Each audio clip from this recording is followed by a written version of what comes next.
La volonté parfaite de Dieu pour mon père, ce n'était pas de passer par toutes ces maladies-là, toutes ces épreuves. Et il en était parfaitement conscient. Et toute la famille aussi d'ailleurs le savait. Mon père avait eu des instructions de Dieu qu'il n'a pas voulu respecter. Donc, dans son cas précis, nous sommes dans l'accumulation de péchés commis en toute conscience. Et si je te le dis, c'est parce que mon père m'a dit de le faire. Et je me rends compte que finalement, il savait très bien ce qu'il faisait en me demandant de raconter sa vie. Tout ce que je vais raconter est personnel. Et si cela ne t'aide pas aujourd'hui, crois-moi, ça t'aidera peut-être demain. Ou cela aidera peut-être quelqu'un de ton entourage. Mes parents avaient un appel magnifique sur leur vie. Mais mon père a fait le choix de vivre comme un païen religieux. On était tous au courant, il n'y avait aucun secret pour personne. Ça se voyait sans problème. Le seul endroit où il se tenait à peu près bien, c'était à l'église. C'est la dureté de son cœur qui l'ont amené sur la voie de la mort. Et il le savait. Je le répète, il était conscient de ses décisions. Et même si en réalité il y avait des circonstances atténuantes au fait qu'il prenne ce chemin-là, il ne devait pas. Et il le savait. Donc ce sont ces mauvaises décisions qui l'ont amené à vivre des épreuves inutiles. Et malheureusement, mon père a posé des actes très lourds de conséquences dans sa vie, et les conséquences ont jailli sur toute la famille. Et il en a payé le prix fort. Le monsieur a cogné sur sa femme, cogné sur ses gosses, bref, il a fait des dingueries. Lorsque j'avais à peu près 14-15 ans, mon père a fait un AVC dans sa chambre, pendant que j'étais en train de manger au salon. J'ai entendu mon père appeler d'une voix inhabituelle en fait. Et quand je suis allée voir, il avait la main sur sa poitrine. J'ai appelé ma mère qui se trouvait sur le canapé, pas loin de là où je mangeais. Et ensuite, j'ai appelé les pompiers parce qu'elle n'arrivait plus à composer le numéro parce qu'elle était dans un état de panique à bord maximal. Je voyais mon père souffrir et je ne savais pas quoi faire là. Et le seul verset qui m'est venu en tête à ce moment-là, c'est « Vous imposerez les mains aux malades et ils seront guéris ». Alors comme je ne savais pas du tout comment ça se passait cette histoire d'imposition des mains, je n'avais pas tout compris. J'ai posé mes mains sur sa tête et j'ai prié en disant « Dieu fait que papa ne meure pas ». Une fois qu'il est arrivé à l'hôpital, son état était tellement critique qu'ils ont dit à ma mère qu'ils ne pouvaient pas le soigner dans cet hôpital-là et qu'il devait le transférer dans un autre hôpital et qu'elle devait tout de même se préparer parce qu'il ne passerait pas la nuit. Le second hôpital à l'époque manquait aussi d'équipement pour ce type d'opération, alors il a été transféré d'urgence dans un troisième hôpital, un hôpital militaire. Et avant de partir, ils ont dit encore à ma mère que l'état de mon père était grave et qu'il se pourrait qu'il ne passe pas la nuit. Arrivé à l'hôpital militaire, il a subi donc une intervention. Et une fois l'opération terminée, ses chances de survie n'étaient même pas d'1%. Il a été baladé dans 3 hôpitaux, opéré en urgence. Son état était critique, avec moins d'1% de chances de survie. Et le monsieur a survécu, à la grande stupéfaction de tout le corps médical. Il a survécu, certes, mais il s'est retrouvé paralysé de la tête aux pieds, du côté gauche, il me semble. Son visage était déformé, il ne pouvait plus parler correctement, ni faire les gestes les plus simples de la vie quotidienne, et on lui a dit qu'il resterait paralysé à vie. On a prié, et en quelques mois, il avait retrouvé sa motricité. Le Seigneur l'avait totalement guéri de cette paralysie. Dieu lui avait donné une chance de se racheter et de faire une bonne vie.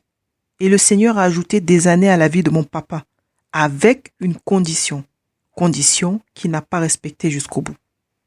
Ce qui veut dire clairement qu'au lieu d'utiliser ces années en plus là pour donner sa vie totalement à Jésus-Christ et faire le ministère avec sa femme, le monsieur a voulu profiter de sa vie en clochant discrètement avec un pied dans l'église et un pied dans le monde. Sauf que Dieu a été clair avec lui. Il lui avait donné une condition dans le contrat.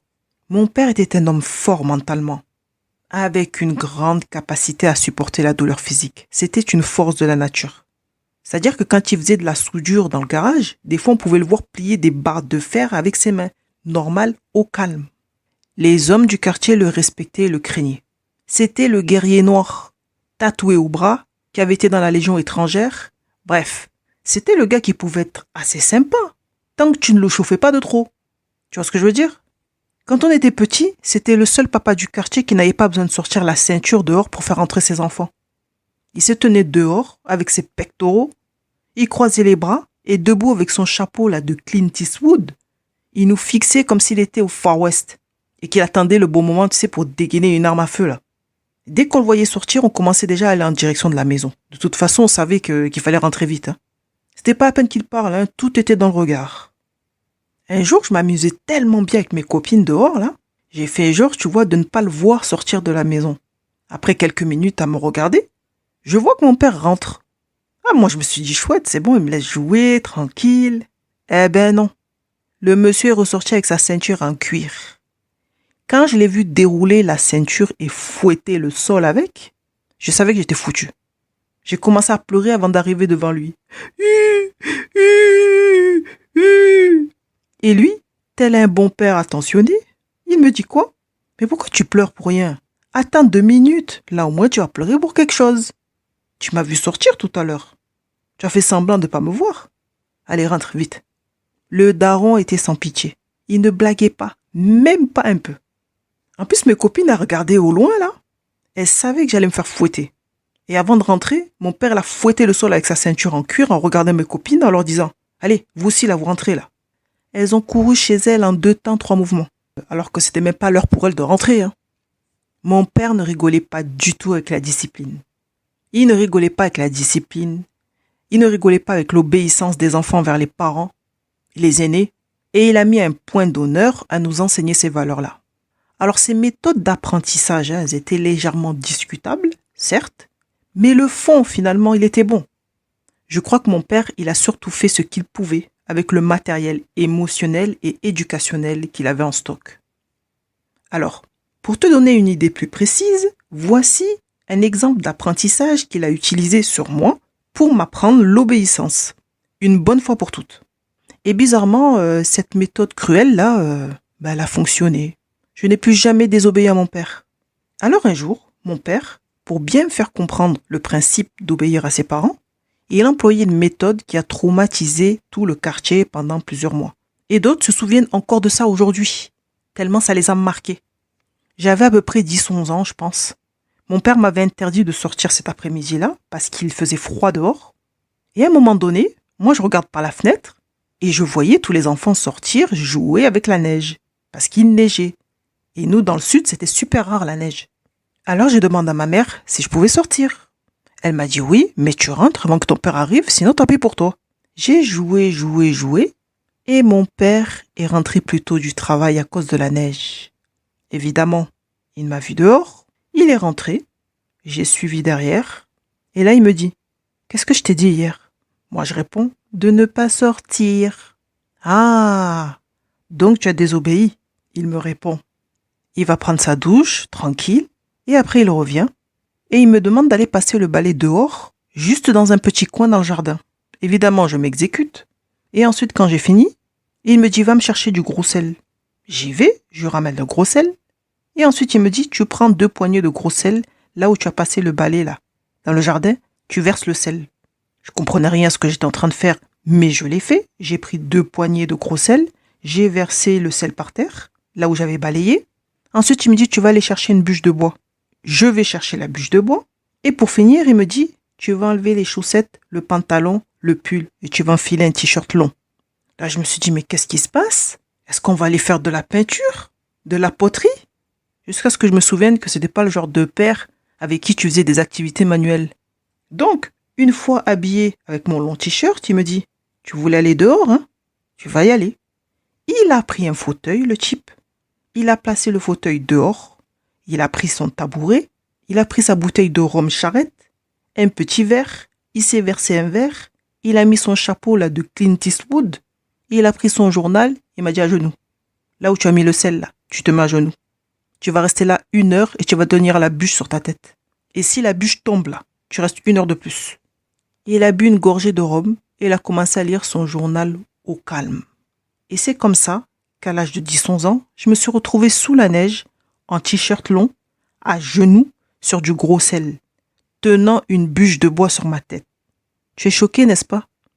Alors évidemment, au bout de quelques minutes, j'ai commencé un peu à perdre l'équilibre. Parce que j'avais froid, je grelottais, mes genoux me faisaient souffrir et je tremblais. Je ne sais pas du tout combien de degrés faisait exactement, mais il gelait. J'ai commencé à pleurer. Je disais, pardon papa, pardon, je recommencerai plus, j'ai froid papa.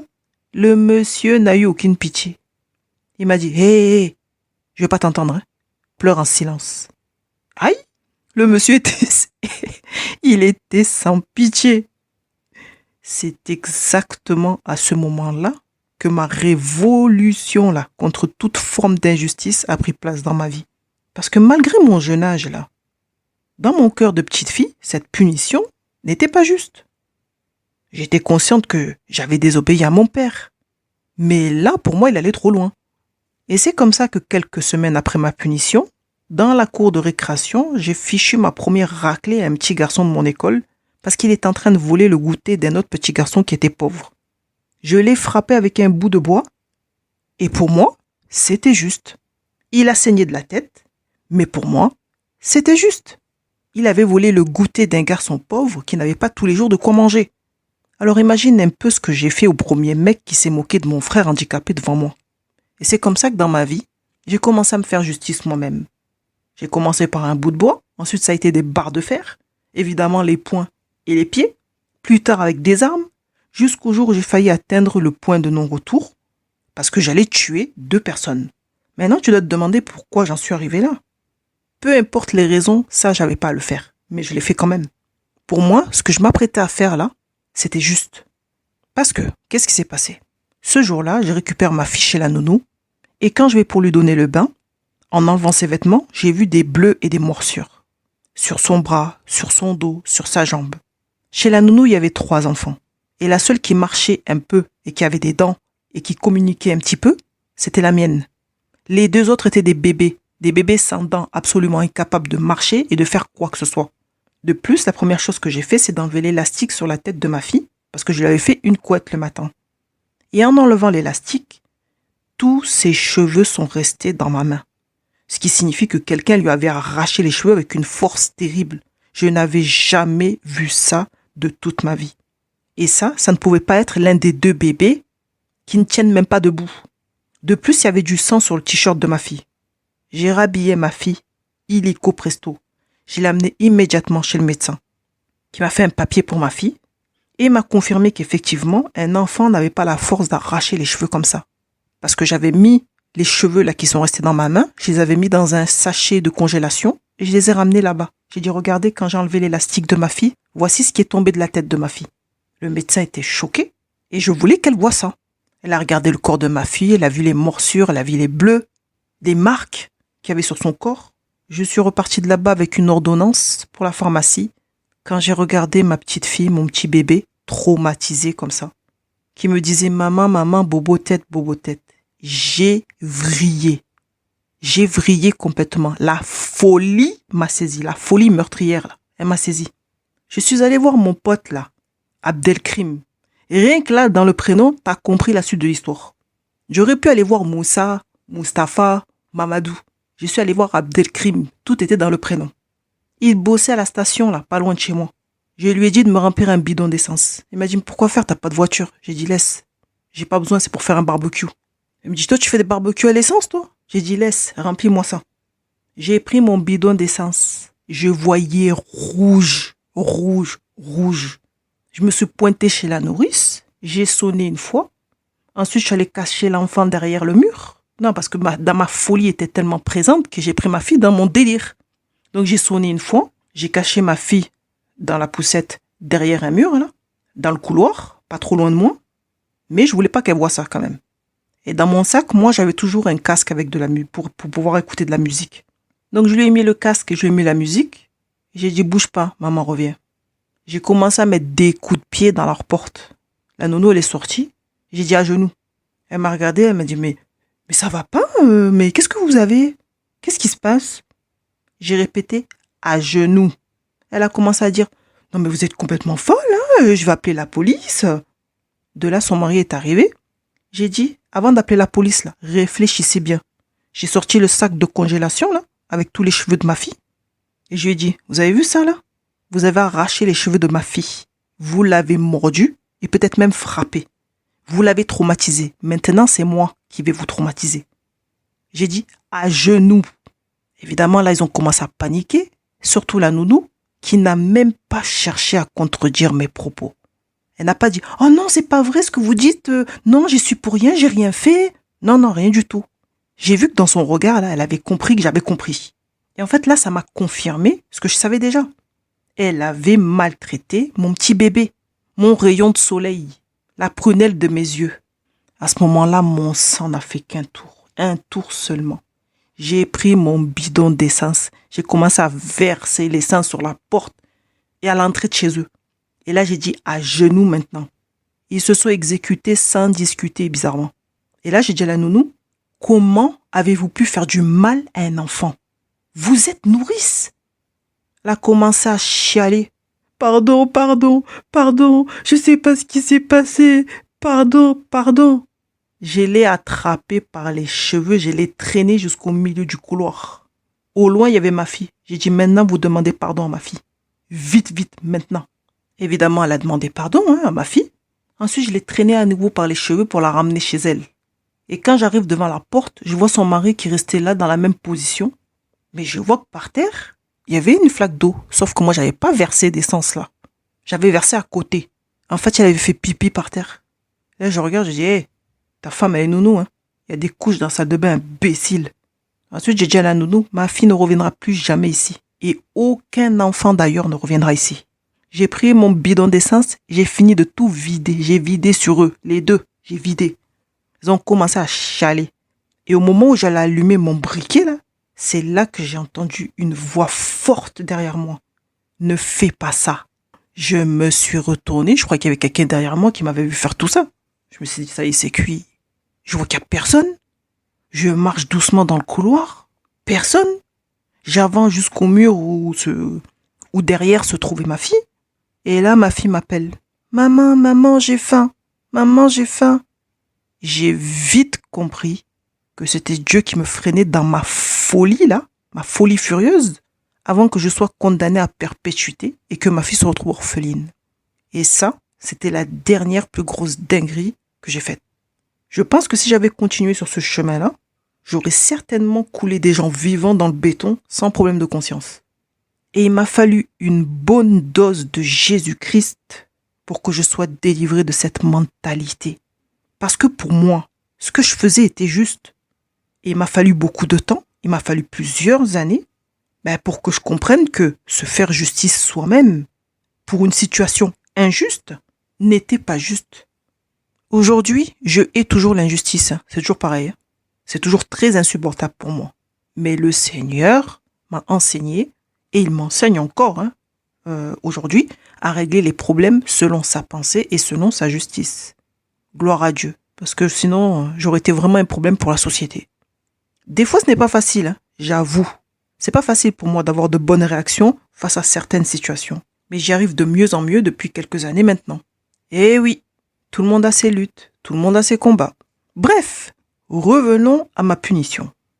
Donc, j'étais en t-shirt long dans le froid, sur du gros sel, tenant une bûche de bois sur la tête. À un moment donné, mon père se lève de son fauteuil, il entre dans la maison, et là j'entends la voix d'une de mes copines là, qui habitait la maison collée à la nôtre, qui me dit « Charlène, ça va? T'as pas trop froid ?» Donc du coup, moi, naturellement, je me retourne pour répondre. Qu'est-ce que j'ai pas fait? Au moment où je me retourne, la bûche de bois tombe et roule. J'ai voulu me lever vite pour la récupérer avant que mon père revienne.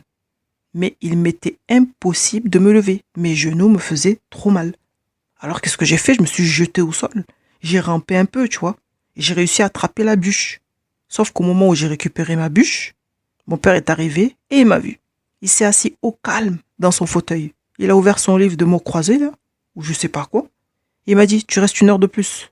Il s'est adressé à ma copine et il lui a dit, hé, Charlène est punie là, elle doit pas parler. Ma copine est allée dire à ses parents que j'étais punie dehors dans le froid. Ses parents sont venus voir les choses de leurs yeux et ils étaient choqués. Ils ont eu pitié de moi. Le père de ma copine a essayé de raisonner mon père, mais mon père ne voulait rien savoir. Un autre papa du quartier aussi est arrivé. Il est venu emprunter, je crois, un outil ou quelque chose comme ça à mon père. Et il m'a vu dehors, il était traumatisé. Il parlait doucement avec mon père et en fait, je me souviens que mon père disait « Non, non, elle va rester là ». Et j'imagine que le papa était en train de le ramener à la raison. Enfin, il essayait. Mais mon père n'a rien voulu entendre. Et c'est comme ça que tout le quartier a appris de quelle manière mon père punissait ses enfants lorsqu'ils désobéissaient. Alors là, les gens ont commencé à avoir peur de lui. Qui va venir chercher des problèmes à un homme capable de faire ça à ses gosses? Frère, il n'y a personne. À part un fou, il n'y a personne.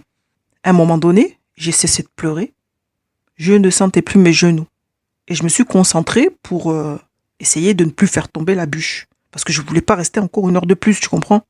Et pour penser à autre chose qu'au froid et à la douleur, j'ai commencé à observer la moindre petite chose qui se trouvait devant moi. Et c'est comme ça que le temps est passé. La nuit est tombée. Mon père a regardé sa montre et me dit « C'est bon, tu peux te lever maintenant ». Le problème, c'est que j'en étais absolument incapable. Lorsque mon père est rentré, ma mère est venue m'aider à me lever. Mes genoux étaient en sang et il y avait des petites pierres incrustées dans la chair que ma mère a dû m'enlever avec une pince. Et durant 2-3 jours, je n'arrivais plus à marcher correctement. Et j'ai gardé un long moment les cicatrices sur mes genoux. Ma mère m'a aidé à me doucher. Elle m'a mis en pyjama et m'a mise devant la cheminée avec un bol de soupe. Et là, mon père arrive et il me dit « T'as compris maintenant ?» J'ai dit « Oui, papa ». Il me dit « Mais tu as compris quoi ?» Je lui réponds « Je dois toujours obéir à mon père. » Et il est allé regarder la télé. Aujourd'hui encore, je ne sais même pas comment j'ai fait pour résister. Voilà, tu vois un peu quel genre d'homme était mon père avant d'avoir rencontré Christ. C'était ça. Tout le monde le connaissait pour sa dureté. Et lorsque mon père a fait sa rencontre avec Christ, il s'est un peu adouci. Un petit peu, il faut le dire. Tout a commencé avec ma mère. C'est elle qui a amené l'évangile à la maison. Mon père, lui, les choses de Dieu, bon, il n'était pas dedans, tu vois. C'était pas son truc du tout. Ce qui veut dire que ma mère a cheminé plusieurs années dans le Seigneur, toute seule, avec un mari dur de cœur. Le premier miracle chez nous, c'est que mon père a laissé ma mère aller à l'église. Le second miracle, c'était que mon père a permis à ma mère d'emmener ses enfants à l'église. Et le troisième miracle, c'est qu'un jour, mon père a accepté de la suivre pour assister à une réunion d'évangélisation. Mais ça s'est très mal terminé pour ma mère. Mon père a pété les plombs à la fin de la réunion parce que l'homme de Dieu avait prêché et toute la prédication parlait clairement de la vie de mon père et du cœur de mon père. Et il était convaincu que ma mère était allée voir le prédicateur pour raconter des choses sur lui afin que sa vie privée soit étalée sur la place publique. Parce que chez nous, ce qui se passait dans la maison devait rester dans la maison. Ma mère a essayé de lui expliquer qu'elle n'avait jamais parlé à qui que ce soit de quoi que ce soit. Mais mon père ne voulait rien entendre. Il ne la croyait pas. Parce que l'homme de Dieu avait donné trop de détails, trop de précisions. Et pour mon père, c'était impossible que ma mère n'ait pas répété quelque chose. Et il n'a pas du tout apprécié, mon père, que les détails de sa vie privée soient exposés en public. Par la suite, je ne sais pas comment, mais cette affaire s'est réglée. Finalement, il est retourné une seconde fois à l'église avec ma mère et il a pu constater de lui-même que Dieu connaissait toutes choses et que Dieu voyait les choses cachées. Et c'est à ce moment-là qu'il a accepté de croire que Dieu existe. Par la suite, quelques frères et sœurs se sont présentés à mon père et il les a trouvés super sympas. Finalement, il a trouvé l'ambiance de l'église à son goût et il a commencé à assister aux réunions plus régulièrement. En fait, ce qui a interpellé mon père, ce n'était pas les enseignements, il n'écoutait pas vraiment, mais la communion fraternelle. C'est quelque chose qui l'a touché. Et il a commencé à bien s'entendre avec des frères et c'est à cette époque-là que nous avons découvert que mon père avait des dents. Le mec, il a commencé à sourire, il a commencé à rire. On ne savait pas qu'il avait des dents, le type. Puisque nous, on l'avait jamais vu sourire. Toujours avec un visage serré, froid, énervé, narines dilatées. T'as compris? Et c'était tellement surprenant que c'est la première chose que mes copines ont remarqué chez mon père. Ses dents. Mais ton père, il a des dents? Et c'est aussi à ce moment-là que nous avons découvert une nouvelle facette de notre père. Sous cette couche de dureté se cachait un vrai comique. Il s'était trouvé des copains à l'église et ces frères-là étaient toujours en train de raconter des blagues nulles qui ne faisaient rire que seulement. Il se trouve que ces blagues nulles faisaient aussi rire mon père. Donc, mon père a intégré le club des comiques là, du dimanche, ce peuple à part venant de la planète des blagues qui ne font rire personne excepté eux. Et tu penses bien que toute la famille préférait évidemment voir mon père rire à ses propres blagues nulles plutôt que de le voir toujours énervé et punir ses enfants injustement ou maltraiter sa femme. Donc nous étions heureux. C'était un temps de repos pour tout le monde. Finalement, quelques années après, il est passé par les eaux du baptême, peut-être 1 an ou 2 ans après, je ne sais pas exactement. Et en fait, on lui a permis de se baptiser parce qu'il venait aux réunions et qu'il était bien intégré dans l'église. Ce n'est pas parce qu'il avait changé de vie. Quelques années après, mes parents ont quitté l'église à cause d'une offense faite à ma mère dans l'assemblée. 1 an et demi après, ils ont intégré une nouvelle assemblée. Et là, encore, si mon père avait été touché par la communion fraternelle dans la première église, dans cette nouvelle assemblée, il se sentait vraiment chez lui. Il se sentait en famille. Et ce qui était aussi surprenant pour mes parents dans cette assemblée, c'est qu'il y avait un brassage ethnique incroyable. Des blancs, des noirs, des rouges, des verts, il y avait de tout. Africains, réunionnais, antillais, roumains, turcs, algériens, tunisiens, portugais, serbes, arméniens, brésiliens, polynésiens, enfin bref, il y avait tout. Les gens étaient d'une simplicité.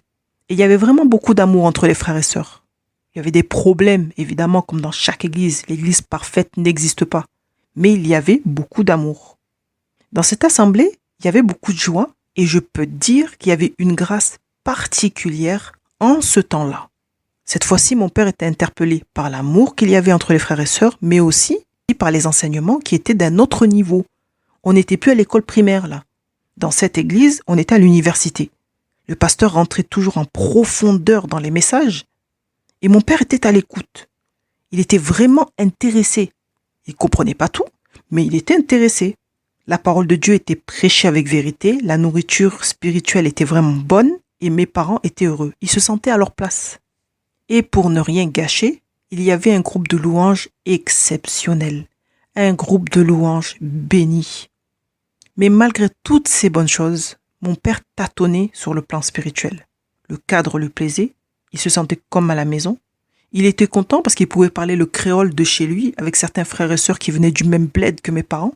L'ambiance était bonne, les enseignements étaient sérieux et très intéressants, et surtout apportaient de la valeur ajoutée dans notre maison, mais il lui manquait quelque chose dans sa relation avec le Seigneur. Par la suite, mes parents ont commencé rapidement à servir au ménage de l'église, aux tables et à l'accueil. Plus tard, mon père a intégré le groupe de louanges en tant que bassiste. Là aussi, c'était quelque chose. Mon père, c'était le seul mec du groupe qui était incapable de bouger en rythme sur la musique. C'est-à-dire que lui dansait en fonction de la musique qu'il y avait dans sa tête. Sauf que la musique qui était en dehors de sa tête, c'est-à-dire celle que nous tous là on chantait, elle était différente. C'est-à-dire que mon père, il faisait des pas de danse qui n'avaient rien à voir avec la choucroute, rien à voir avec le rythme de la musique.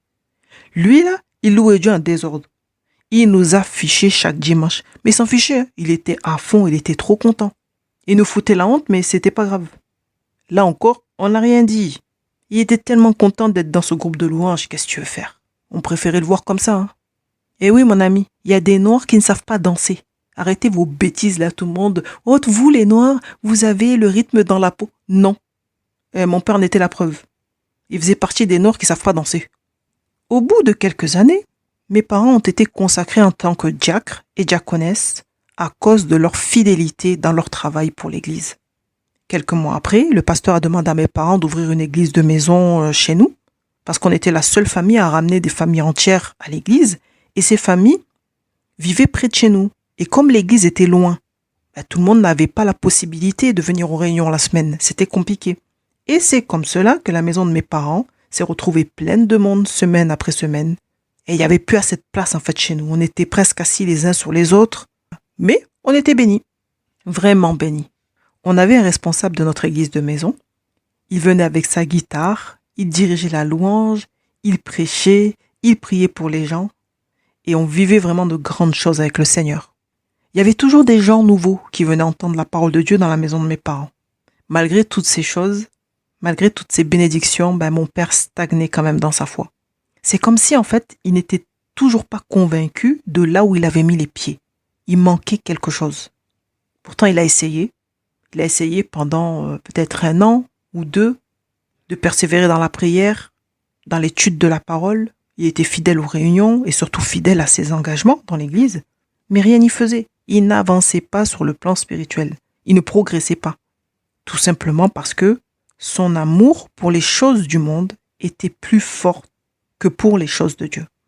Et comme on ne peut pas clocher des deux côtés pendant plusieurs années sans que cela se termine mal, ce qui devait arriver arriva. Une année, Mon père a ouvert une porte au diable dans sa vie qu'il n'aurait jamais dû ouvrir et il le savait. Cela a engendré des conflits au sein de son couple, la division dans la maison, une succession de mauvaises décisions et la violence a refait surface, mais en pire. Résultat des courses, beaucoup de drames et de tristesse. Évidemment, s'est ajouté à cela la perte de nombreuses bénédictions. La cellule de prière a été fermée, les problèmes de santé ont commencé à se manifester dans la vie de mes parents. Et c'est exactement à cette triste période de leur vie que le pasteur a voulu consacrer mes parents en tant qu'anciens dans l'église. Rien n'allait chez eux, rien n'allait entre eux, mais ils ont toujours été fidèles au poste par rapport au travail qu'ils devaient faire dans l'église. Donc, un problème a engendré un autre problème, qui a créé un autre problème, puis d'autres. Et ça ne s'est pas produit du jour au lendemain en fait, mais sur plusieurs années, jusqu'à la mort de mon père. Résultat des courses, mes parents ont 5 enfants, je suis la dernière des 5. Tous, nous avons accepté le Seigneur Jésus-Christ. Tous, nous avons été baptisés, mais à cause de tout ce qui s'est produit dans la maison de mes parents, il ne reste plus que 2 enfants sur 5 dans la foi. Ma sœur, qui est l'aînée de la famille, et moi, qui suis la dernière de la famille. Au milieu, mes 3 frères ne veulent plus entendre parler de l'église et des histoires de chrétiens. Un de mes frères est devenu athée carrément, un autre s'est tourné vers l'islam, et un autre est apparemment dans une secte chelou là, et il a coupé tous les ponts avec nous. Il n'est même pas venu à l'enterrement de son propre père. Et tout ça là, ça fait partie des conséquences. Tu vois mon frère, ma sœur, tout le monde a des problèmes ici-bas. La vie d'un enfant de Dieu ne se résume pas seulement à la fidélité dans le service, dans l'église locale, mais à la fidélité de cœur. Et c'est là où les gens se font avoir. Aujourd'hui, te dire que mon père a vécu sa vie chrétienne en homme spirituel qui a achevé sa course dans le Seigneur, je ne peux pas. Ça serait un mensonge. Et mon père m'a bien dit de tout dire sur lui, de dire la vérité à son sujet. Mon père a cru à l'existence de Dieu, il a accepté que Jésus-Christ soit le chemin, la vérité et la vie, mais il n'a jamais donné complètement toute sa vie à Christ. Il a servi fidèlement l'homme, parce que c'était un homme de parole, mais c'était aussi un homme attaché à ses habitudes mondaines. Il était un bon chrétien dans l'assemblée et un homme dur à la maison. Et c'est exactement la raison pour laquelle je m'étais opposé à ce que mes parents soient consacrés en tant qu'anciens dans l'église. Je me suis opposé à cela parce que je voulais les préserver de dangers plus graves. Je me suis pas levé un beau matin de printemps comme ça pour faire la révolution dans l'église de mes parents. Non, pas du tout. C'est pas comme ça que ça s'est déroulé. Ce sont les pasteurs de mes parents qui sont venus me voir avec des responsables de l'église et qui m'ont dit, tout content, tu sais, Charlène, on va consacrer tes parents en tant qu'anciens dans l'assemblée. Qu'en penses-tu? Mais là, on ne pose pas la question à la fille, on pose la question à la servante de Dieu. Voilà ce qu'ils m'ont dit. Donc, j'ai répondu. J'ai dit, effectivement, la fille est très heureuse pour ses parents, mais la servante dit que ce n'est pas bon qu'ils soient consacrés maintenant. Mais ils étaient surpris de cette réponse. Le pasteur me dit, mais pourquoi tu dis ça? Et je leur ai dit, vous savez que ça ne va pas dans leur maison depuis un moment. Attendez 1 an ou 2, que les choses rentrent dans l'ordre, qu'ils règlent leurs problèmes. Et je crois que si vous les soutenez, ils vont s'en sortir. 1 an ou 2, ce n'est pas long. J'ai dit, je reconnais vraiment le ministère d'anciens sur la vie de mes parents. Je le reconnais. Mais je crains que de les reconnaître maintenant, dans leur situation, ne puisse les exposer davantage spirituellement. Donc, en tant que servante de Dieu aujourd'hui, je m'oppose à cette reconnaissance. Tout le monde était choqué. Ils m'ont tous regardé, ils m'ont écouté, Ils m'ont remercié et ils m'ont dit, bon, Charlène, nous allons prier, mais sache que parfois, lorsque nous reconnaissons les gens dans le ministère, il se passe des miracles dans leur vie. Ce à quoi j'ai répondu au pasteur, je le sais, je suis convaincu que ce que vous me dites, c'est la vérité. Je suis d'accord parce que je l'ai vu dans mon église. Mais dans le cas précis de mes parents, je sais qu'ils seront davantage exposés et leur condition sera pire qu'aujourd'hui. Vous m'avez posé une question, voici ma réponse. Et le pasteur m'a dit, j'ai entendu ce que tu m'as dit, Charlène, on va prier. Le dimanche qui a suivi, mes parents ont été consacrés à titre d'anciens. Et je le crois que le pasteur a vraiment voulu bien faire parce qu'il aimait beaucoup mes parents. Mais dès le lendemain de cette histoire-là, de cette consécration, la vie de mes parents a été un vrai cauchemar. Plus de problèmes, plus de combats, plus d'épreuves, plus d'échecs Et cette fois-ci, ils ont été frappés par la pauvreté et bien d'autres choses encore. Ça a été une catastrophe. Mon père, le chef du foyer, n'avait pas d'armure spirituelle. Il n'était pas équipé ni entraîné pour assurer sa fonction. Mes parents ont été exposés et ils ont souffert de drames à répétition jusqu'au décès de mon papa. Les combats étaient tellement lourds que leur église a démissionné et mes parents se sont retrouvés seuls. Mais c'était logique. Et toutes les conséquences de leur triste vie a éclaboussé sur leurs enfants, causant des dégâts tellement graves que seul Dieu peut intervenir aujourd'hui. Mon père avait un problème particulier qu'il n'a jamais voulu régler. Il avait besoin de délivrance, il avait besoin de guérison et d'un accompagnement. Et toute son injustice, il la tenait de ce problème-là. Et c'est aussi ce problème-là qui l'a conduit jusqu'à la maladie. C'est ce problème qui l'a conduit à cogner sa femme, ses enfants, et qui pouvait faire de lui un individu extrêmement dangereux. Mon père était un alcoolique.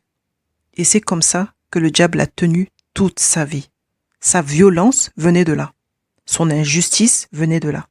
Il n'a jamais été le genre d'alcoolique qui dort par terre et qu'on est obligé de ramener chez lui, tout ça à la bourrée, dans tous les coins de rue. Non, jamais. Le monsieur, lui, tenait l'alcool comme jamais. Il roulait des kilomètres avec femme et enfants dans la voiture, en ayant bu des tas de verres d'alcool. Et sans problème. Il fallait juste pas lui chercher des problèmes. Sinon, il pouvait te tabasser à mort. Point. Cet alcoolisme, chez nous, c'est un sujet tabou. Ou plutôt un sujet tabouche, tu vois. On n'en parle pas, de toute façon, t'as rien vu. Il n'y a rien à dire. Et c'est à la fin de sa vie qu'il a réalisé toutes ces choses et le mal qu'il avait fait. Et c'est la raison pour laquelle son cœur n'a pas supporté en fait. Il a eu mal en réalisant qu'il nous avait fait du mal toute sa vie. Et quand il se repentit, évidemment, tout est devenu clair pour lui. Et il était tellement désolé. Lorsqu'il était sobre, c'était un homme qui savait être à l'écoute des autres. Il savait être attentif quand tu parlais. En fait, sans alcool, mon père était un homme gentil. Il nous a enseigné la fidélité dans les engagements, la discipline et l'obéissance, et beaucoup d'autres choses. Les méthodes étaient parfois discutables et cruelles, mais le fond était bon. Mon père était un homme serviable, un homme de parole. On pouvait compter sur lui pour faire les choses. Et même lorsqu'il est tombé malade, il rendait encore service aux gens. C'était un excellent mécanicien. Et il allait toujours dépanner les gens qui avaient des problèmes de véhicule, et parfois il passait des heures et des jours à réparer sans demander le moindre centime. Une fois à la retraite, il aimait occuper ses journées en faisant un peu de mécanique, du vélo, jouer de la guitare, regarder la série Monk et des documentaires animaliers, regarder des dessins animés, Bip Bip le coyote. Il avait aussi la main verte. Tout ce qu'il plantait poussait. Il aimait bien manger. C'était un bon vivant, comme on dit. C'était le pro des grillades. Et quand il était de bonne humeur, il nous préparait son légendaire poulet à l'ail et aux herbes de Provence, cuit au four, qui était un vrai délice. À la maison, la vraie cuisinière, c'était ma mère. Mais mon père avait 2-3 recettes bien à lui avec lesquelles il se défendait pas mal. Il nous préparait des bocaux de piment faits maison pour en distribuer à tous les enfants. Et surtout, il aimait faire une bonne sieste après manger. Lui, sa sieste, là, il fallait pas le déranger. Mon père était le seul homme noir du quartier avec l'accent marseillais. Normal. Il est arrivé en France dans le sud, il y a à peu près 50 ans. Le jour où il a découvert le fromage de France, je crois que c'était le plus beau jour de sa vie. Le monsieur s'est tellement intégré naturellement en France qu'il ne pouvait plus terminer un repas sans un morceau de frometon puant. Il lui fallait un morceau de fromage, une gousse d'ail, un petit morceau de pain, mais attention, un morceau de pain sec. Il fallait que le pain soit de la veille. Et pour finir, son demi-verre de rouge. Un vrai Marius. Si ses enfants l'ont connu comme un père très dur, je peux dire qu'avec ses petits-enfants et ses arrière-petits-enfants, c'était une crème. C'était un autre homme. Il a été un excellent grand-père. Il aimait beaucoup ses petits-enfants et il en était fier.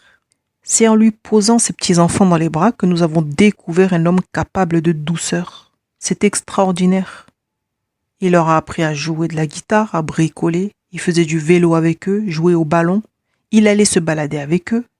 Il les laissait mettre le bazar dans la maison. Il les laissait faire du bruit et manger ce qu'ils voulaient. Absolument rien à voir avec le père que nous avons connu.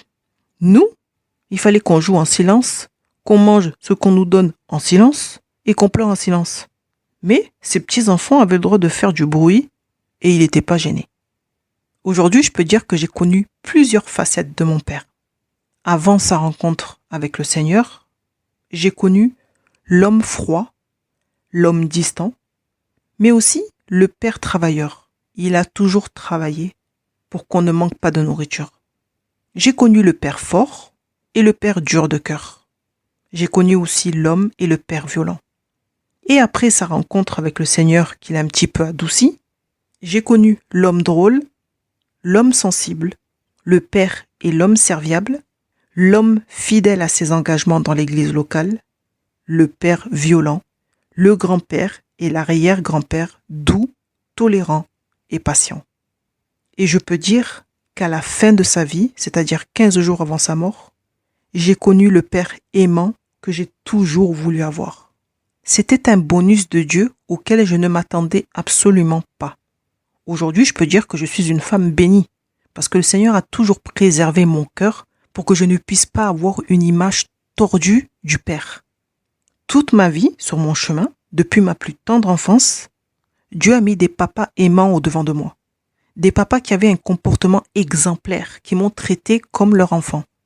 J'ai toujours vu, en fait, depuis petite, des papas à l'écoute de leurs enfants, des papas qui jouaient avec leurs enfants, qui discutaient avec eux et qui les protégeaient. Partout où j'allais en grandissant, Dieu me montrait toujours ce type de père. Que ce soit parmi les gens du monde et dans l'église de Dieu. C'est simple. Toutes les fois où mon père faisait quelque chose d'injuste envers moi, Dieu envoyait un père dans ma vie pour rétablir la justice dans mon cœur. Et encore aujourd'hui, je ne connais toujours pas de père irresponsable parce que je n'en ai jamais côtoyé. Dieu ne voulait surtout pas que l'image du père et l'image de l'homme, en général, soient tordues dans ma tête. Parce que si l'image de l'homme avait été gâtée dans mon cœur, je n'aurais jamais intégré une église, jamais de la vie. En tout cas, je ne serais pas resté longtemps. Et je n'aurais jamais pu faire tout ce que j'ai fait jusqu'à présent. Mais c'était impossible, c'était mort. Et c'est pourquoi le Seigneur a voulu que je sois entouré d'hommes saints d'esprit, qui ont été des hommes responsables, des pères doux et protecteurs, des frères serviables et des amis justes et respectueux de la femme. Et c'est ça l'image que j'ai toujours eue de l'homme. Et c'est la raison pour laquelle je sais reconnaître un homme avec un mauvais cœur facilement. Dieu merci, je n'en ai pas beaucoup rencontré, mais la majorité se trouvait malheureusement dans l'église de Dieu. Et presque la moitié avait un titre. Donc, je peux le dire, je suis béni quand même. Alors est-ce que mon père a été un homme heureux sur cette terre? Je ne peux pas dire oui, mais je ne peux pas dire non non plus. Dieu lui a fait grâce d'une épouse dévouée qu'il a sincèrement aimée et supportée jusqu'à la fin de sa vie, malgré les dingueries qu'il a fait. Ma mère est restée là, fidèle au poste. Elle lui a donné des enfants. Elle a toujours pris soin de lui et surtout, elle lui a présenté Jésus-Christ.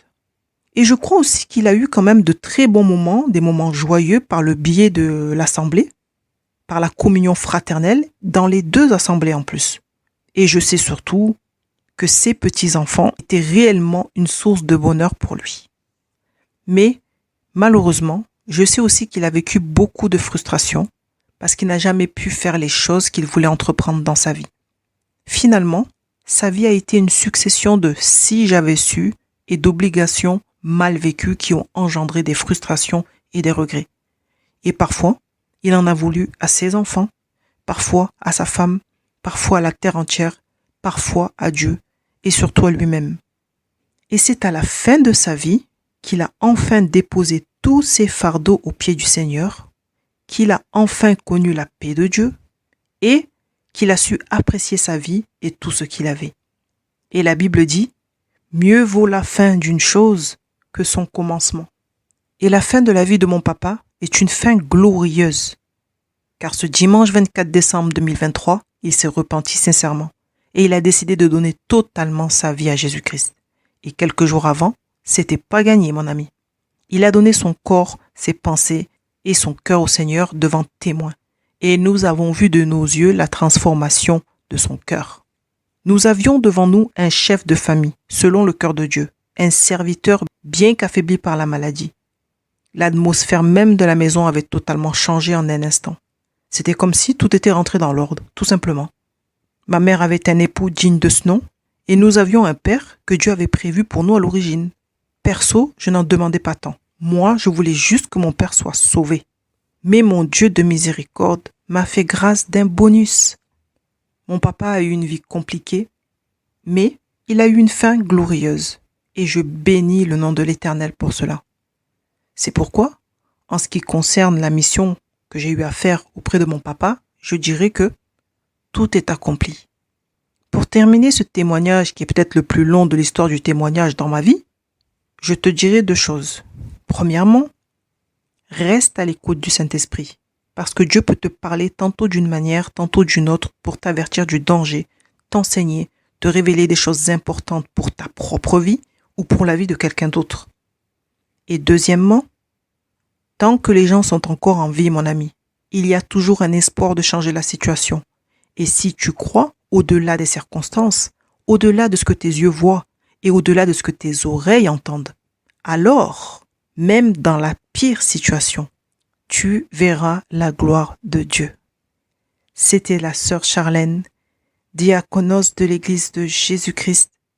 Que Dieu te bénisse abondamment.